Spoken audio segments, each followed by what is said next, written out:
top boys should cheer you up. Oh, here she comes. She's a man-eater. Greetings from Castle Goring, from Mickey, Aurora, and from me. Well, fun and games, fun and games.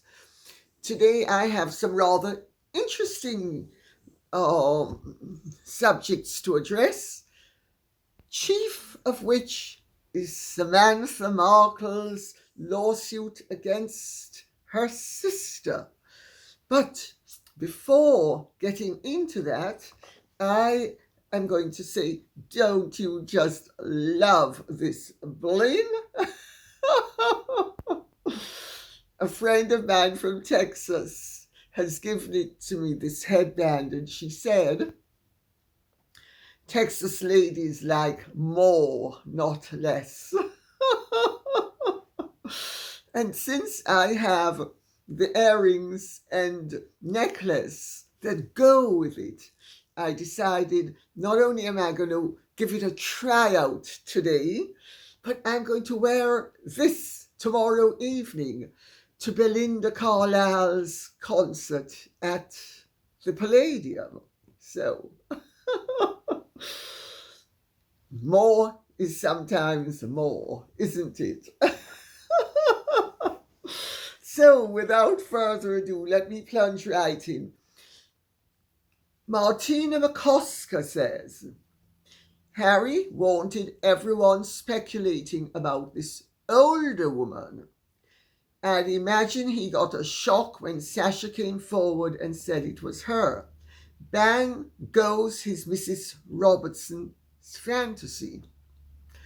Martina McCosker, I have to say, I think you've got a point.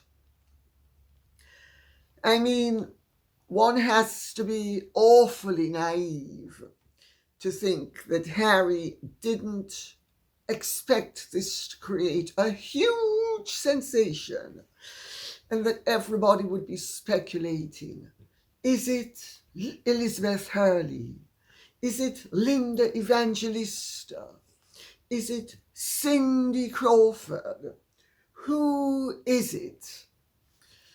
Well, if Sasha Walpole is an older woman, Meghan is positively Methuselah. I think it's as cynical as that. I don't think it's a Mrs. Robertson fantasy. No. I think Oedipus Bates loves Mama Jocasta in the Bates Motel. And that's his fantasy, and he's living it out. Now, H, remember when I press your shoulder blade on the right, you let me go past quickly. And when I claw your hand, you pretend that we are the happiest couple on earth. I mean, deeply cynical and deeply distasteful and totally ungentlemanly. And thanks for your many comments in this regard. I mean, who ever heard of a man of any description bleating, especially in public, because that's what a book is, about a woman, an older woman who didn't even exist? But it sold books, and yet again, Harry has adopted Meghan's attitude of, let's get as much attention as possible. And it backfires. It always backfires. And they haven't learned it yet. Sometimes grabbing for attention is not as good as being a little bit retiring. The Silver Surfer says, Sasha was a teen. She was at a bar and shocked that her ex was there and has took advantage of her distress, plied her with drink, used and abused her, and then never spoke to her again. Is more than a cad. He is a nefarious bounder. Dreadful lack of principles and morals. Well, I think of his conduct, your point has validity. You know, the days of droit de seigneur should be over. The lord of the manor doesn't have the right to first claim on all the local girls. And it also shows that Harry is not a friend, because she was his friend. He deliberately bought enough drink to get her drunk. And, well, of course, he was drunk as well. But he's a lot bigger than she is, so he'd have been a lot less drunk. I think the whole thing is sordid and distasteful.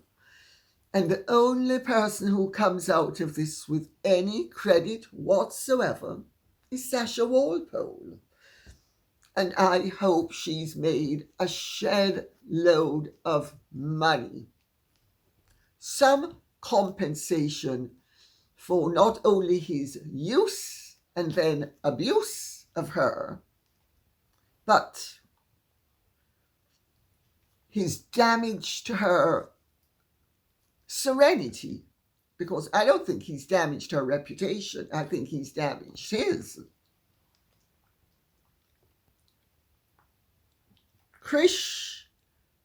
Krishna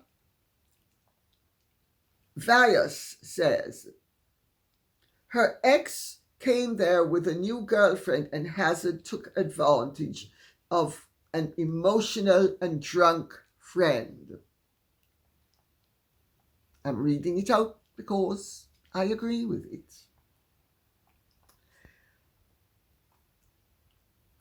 Anne Connell says, how come a very young-looking boy managed to get served alcohol in a pub?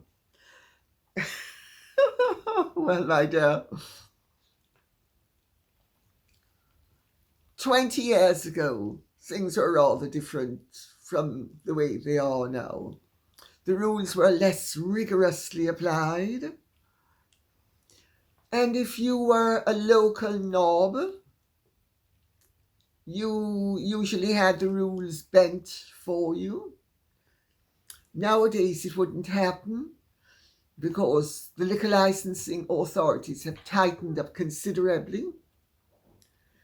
But there was a huge hue and cry when Prince Charles was at Gordonstoun and went into the local pub and ordered a cherry brandy. But there was no hue and cry when Harry was being served drink, because that's what happened all over the country. And I tell you better, something against myself. My mother was a great believer that children should be brought up to be able to handle their drink. So she made each of us drink when we were quite young, with the result that I absolutely loathe whiskey, gin, brandy, any of those drinks I loathe. But I allowed my children to have a glass of champagne or wine, one glass, when they were teenagers. And we went on cruises on Italian boats, for instance, and they would be served whatever it was they wanted to drink. Everybody looked the other way. They were horrified when we went on the Queen Mary, and they refused to serve them drink. Then we went to my niece's wedding reception in the United States. It was held at my sister's country club. And they complained bitterly to me that the staff were not serving them alcohol. So I went up to the staff and said, "Oh, it's perfectly okay. They're allowed to have a drink." And they said, "Sorry, this is the United States of America. This is not England. You can't we can't serve them alcohol." So I'd have to get the drink served to me and hand it on to them. That was okay. So the point I'm making is things have become a lot tighter than they used to be. People were a lot more flexible. So I wouldn't read too much into the fact that he was served drink. I do read something into the fact that he was served 10. But maybe he got carried away in the moment. That's certainly her story. They both got carried away in the moment. However, what about afterwards? How could he just totally ignore her and act as if she didn't exist? I mean, if you're embarrassed, you have enough character to at least say hello. You don't lay 'em and leave 'em and discard them. But of course, it shows that underneath it all, Meghan and Harry have characteristics from their characters in common. Gigi Marino says, if Sasha is considered an older woman by Harry, then Meghan must be a fossil. I think our Oedipal Spates does love having mummy. Jocasta Bates, the Bates Motel. Oh, let's remember, as one wag has observed to me, Elizabeth Arden causes hard-on. Naughty, naughty, naughty. Dartina says, Lady C, I love your channel and truly look forward to the different blings you wear. Thank you very much. I hope you like this one. Love, love, love. Oh, muchas gracias. I hear that Samantha, Meg's half-sister, is suing Meg's for $75,000 for defamation of character. Why is the amount small? I am hoping Samantha would sue for more and take a bigger chunk out of the profit they've made from all their lies. Thank you, Lady C. Well, actually, I'm going to make the point because Samantha finds it annoying. And I'm delighted to clear it up on her behalf. She's not suing for $75,000. She is suing for in excess of $75,000. The amount that she is suing for is in excess. She could be awarded $2 million. She could be awarded $5 million. She can't be awarded $74,950. I hope that clears that one up, because I know it's an annoyance where Samantha's concerned. Kate French says, Dear Lady C, what do you think of the judge ruling that Hairless and the Harpy oh dear, will have to give depositions in the Samantha Markle lawsuit? I understand that there are 38 questions, including questions about claims made against the royal family. They were served and the judge has ruled, and if I understood it correctly, they are asking that Harry and Meghan be deposed separately. I think that's a wonderful idea. Well, anything else would be fatal, because she would.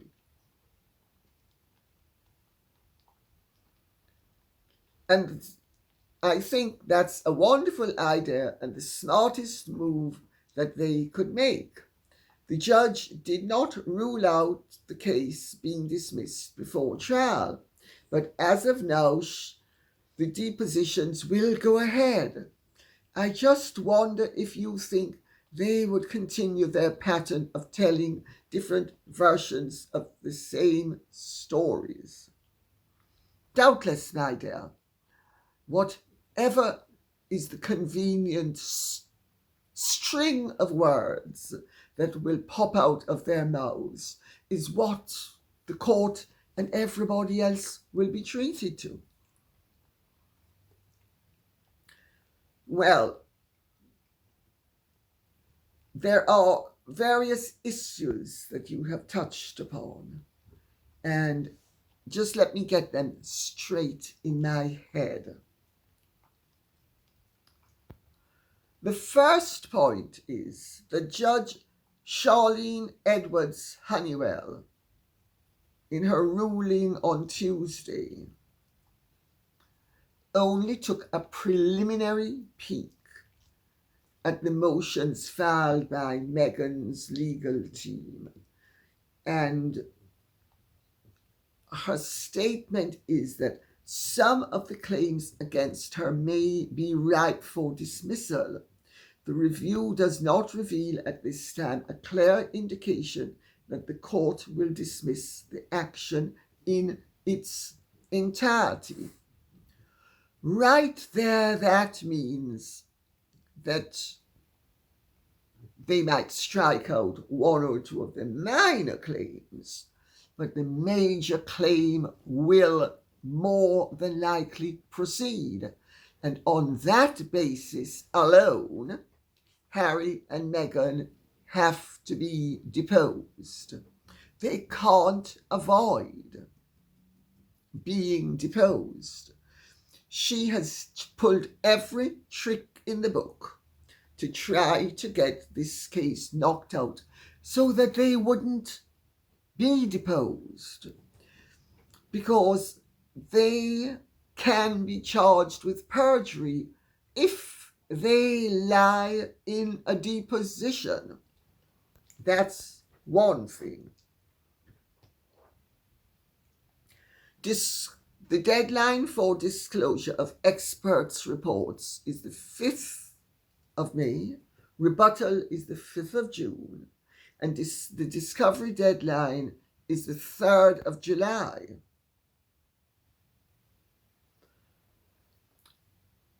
Meghan has taken strong issue, quite rightly so too, with, Samantha has taken, strong issue with Meghan's statements in Oprah and in the book Funding Freedom and Finding Freebies.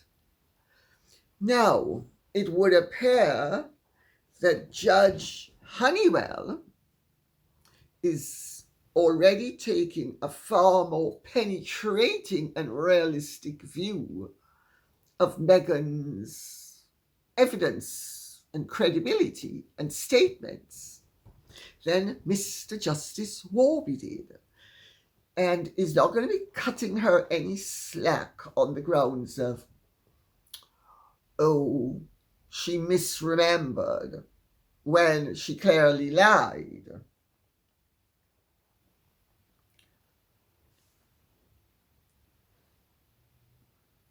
There has been a mediator appointed in the hope of resolving the case without it going to trial. But, big but, I don't think Samantha is that eager for it to not go to trial, because she has Meghan over a barrel and she knows it. Now, I know one or two things that have happened that the public cannot know about at this point.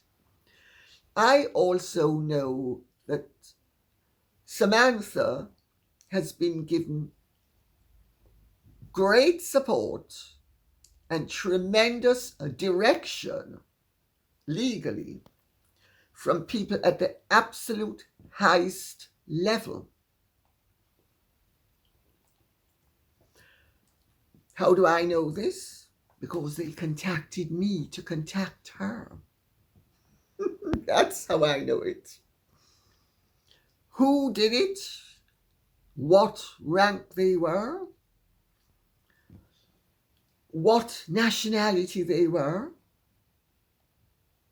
What part they might play or connection they might have to anybody connected to this case, I'm obviously not going to say. But I think there's no harm in saying that Samantha has tremendous support behind the scenes. And the world is a very small place at a certain level. Everybody knows, if not everybody else, they know somebody who knows the other person. And people are justifiably outraged at the way Meghan has treated her family. And that is without them knowing half of what I know. For instance, the way Meghan and Harry's people employed bots and propagandists to destroy Samantha's reputation and her father's reputation.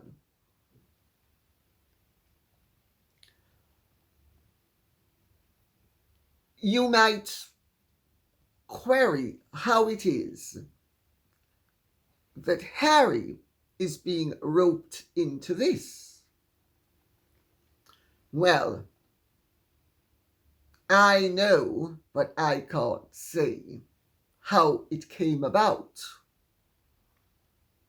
But what I will say is that Meghan should have been careful who she took on when she decided she was going to take on not only her father, whose reputation she tried to destroy through her friends via People magazine, her sister, whose not only reputation she tried to destroy, but ability to earn a living. Because Samantha has 2 master's degrees. Meghan doesn't even have one. And a psychologist with a master's degree who has been labeled by a vicious, lying sister as somebody who is a crank and a harasser and a stalker, and on various nutty lists at various establishments such as Scotland Yard. Wicked, wicked, wicked, wicked, wicked. And of course, let's not forget, Meghan also targeted the British royal family. Remember, in Oprah? All that nonsense about the colour of Archie's skin. Yes, baby girl. And that the royal family was racist, which they did accuse the royal family of being racist. And they've accused the British people of being racist. Did she really think that people were going to sit back, especially people who have influence and the ability and access to the highest legal minds in the world, that they weren't going to unleash some of their knowledge upon Meghan and to the benefit of her sister? I'm happy to give Meghan the warning, because I know it's going to stick in her craw in the most appalling way if she has to settle, and if she has to climb down, and if she doesn't have the chance to mow her sister down the way she has mowed everybody else down. And I'm happy to give her the warning. If she wishes to listen to it. I hope that gives sufficient of an answer as to what's really going on and what the real issues are, and the support Samantha has. You know, Meghan needs to understand, just because the mirror believes your lie doesn't mean the world does. And just because you've convinced yourself, oh, mirror, mirror on the wall, am I the fairest of us all? Except, of course, when I bronze up. But even then, I may not be fair in skin, but I'm fair in looks, am I not? And mirror, mirror on the wall, am I not the most marvellous of us all? Well, Meghan Baby Pie, you can try all you want to convince yourself and have the mirror tell you how wonderful you are after you've cued it. But it's not working in the world at large, and certainly not in very elevated circles amongst people who not only have honour, integrity, discernment, influence, knowledge, and the ability to exercise some of their power. But, well, I think whoever is listening to this on her behalf, I'm sure they've got the message. So we can safely move on. Sebastian Reeves says, Lady C, approximately 2 months ago, Sabine Getty let her extreme dislike for Harry, and especially Meghan, be known on her Instagram. She called their Netflix documentary a course on narcissism, quote unquote, and said she was glad they'd found a mansion that fits the size of their egos. Very witty. And much more. It was quite delightful. LOL.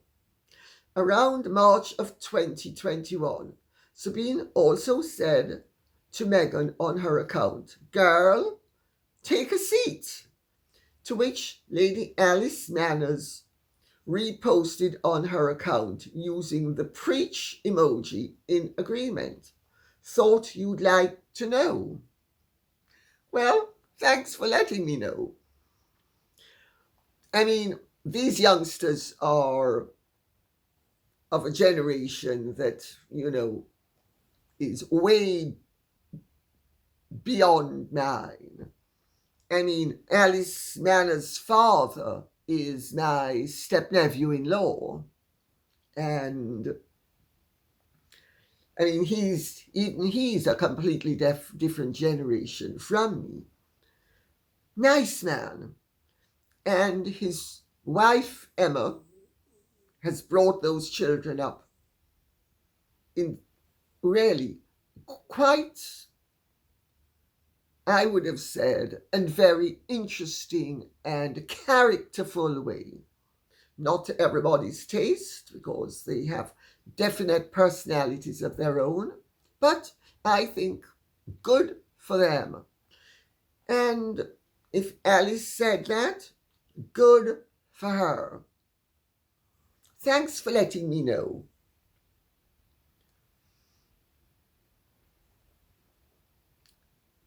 I think the reality is, if you have cashmere, you don't like moths flying around in your cupboard. Lynn King says, "Dear Lady C, Mickey and Aurora." Aurora? Mickey? Lynn King says hi.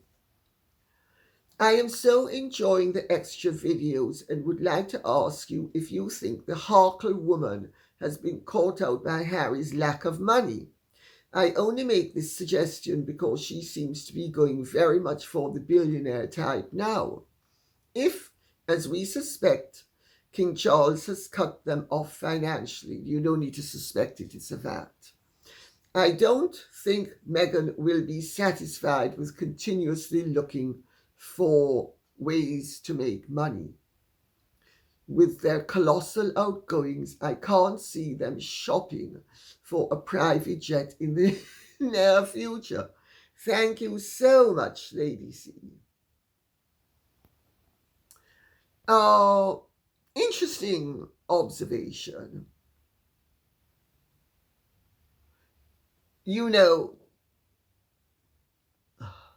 People who are relatively poor compared to people who they think are tremendously rich.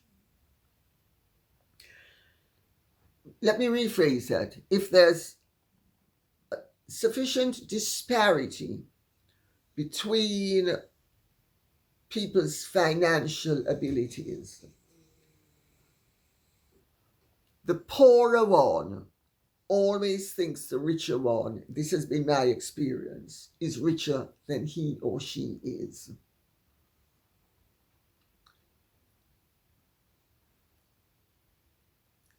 In terms of really rich people, the royal family is not rich. Second sons, unless you're a David Koch, are never as rich as first sons. Well, not where primogeniture reigns, at any rate. Yes, I'm sure you're onto something. I would imagine that Meghan did overestimate Harry's worth and used her ambition to fill in the gaps with her knowledge. But even if she'd known exactly how relatively poor Harry is in terms of really rich people, do you think she wouldn't have still gone for him? Of course she would have. She was upgrading herself via him. There was no better option. She was going to take it. And she took it. And having taken it and realized the reality of what was confronting her, she took steps from the word go to enhance her commercial and financial prospects. She never gave up her manager, even though she said she didn't want to act. She never gave up any of her Hollywood people, in quotes. And from the word go, she was trying every angle to enhance her worldly goods and maximize them. So yeah, I have no doubt that at first she thought that he was richer than he is. And when she realized just how poor, in quotes, he was, relatively speaking, to her ambitions, because she has always had ambitions to be rich. Remember, she asked Lizzie Candy to introduce her to a rich man, rich and famous.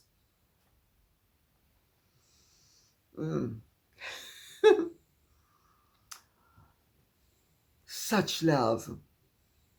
Is he kind? I'm Julia Roberts. Is he kind? I'm so demure. I don't have a calculating or mercenary bone in my body. No, I don't. I just love love. Funny how love is a Money, 5-letter word.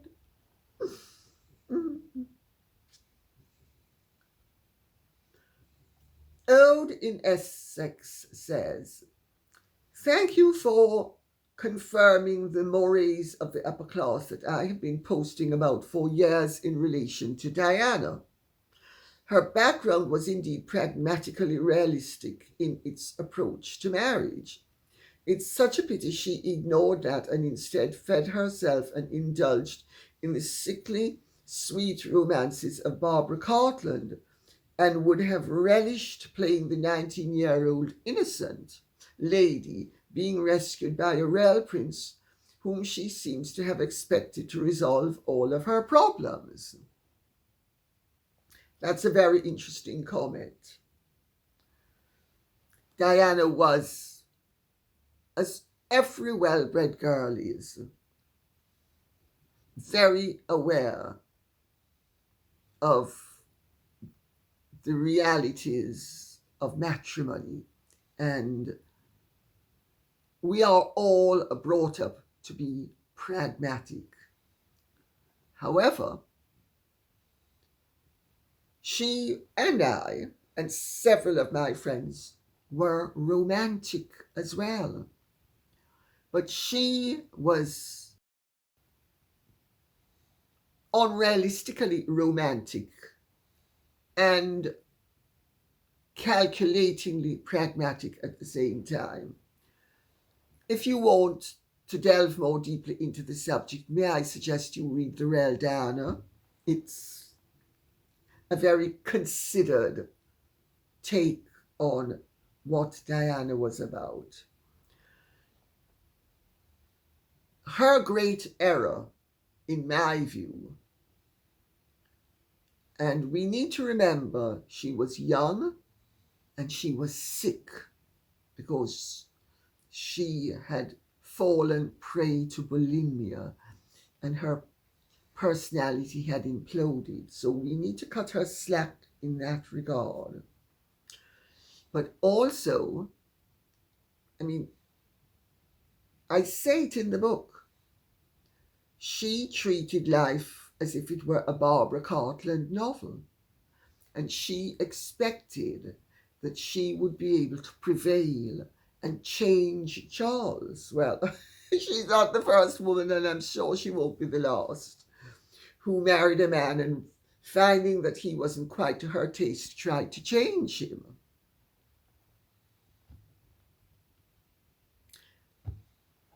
Very standard fare, but not very pragmatic in terms of marital success. Glass Bunny says, "Dear Lady C, when you spoke about your book Daughter of Narcissus, it made me wonder what the Harkle children are enduring and will have to endure at the hands of their parents. I feel very concerned for them. Any comments, please?" Well, I can say, as somebody who was born into and brought up in a very disordered or dysfunctional or personality flawed, however you want to put it, world, certainly household. If it's bad enough, it either makes you or breaks you. Neither my brother nor my two sisters nor I was broken by what happened with us. Of course, we were surrounded by loving relations, grandparents, aunts, uncles, and we had the benefit of servants who were wonderful, loving, kind, so emotionally and spiritually enriching. That doesn't mean that each of us didn't pay a price. What do I think will happen with those children? Of what I see with the conduct of their parents, I think they're going to need a lot of therapy. A lot. But that doesn't mean it's going to be all bad. At least for one of them, I think some of it might be good. That's usually the golden child and the scapegoat scenario. Denise Abadia says, "Hi, Lady C. I just read that Eugenie is looking for houses in California. That makes it number 2. What's your take on that?" Well, may I say,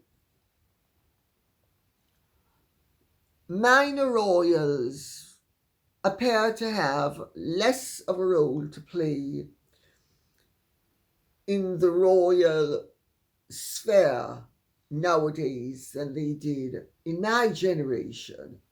And so if Eugenie and her husband want to relocate to California, why not?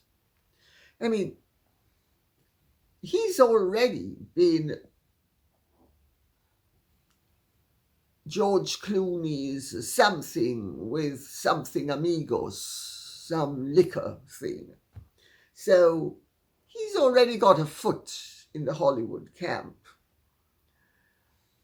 And the world's their oyster. They wouldn't be the only royal couple to have moved abroad. Princess Madeleine of Sweden and her husband, they've moved to Florida. If Jack and Eugenie wish to move to California, good luck. Or if they wish to move wherever they wish to move. At the moment, they're living between Portugal and England. And we can't fault her because her behavior publicly has been impeccable. So I leave it at that and say, I hope this has been of some interest to you. If it has, please remember to ask questions and leave comments, because this cannot be done without your input. Your input is fundamental to the process of me having a conversation with you. Thank you so much. God bless. Goodbye. And please press the notification bell. Like, share, subscribe, all the usual stuff. Thank you so much. Godspeed. Bye-bye.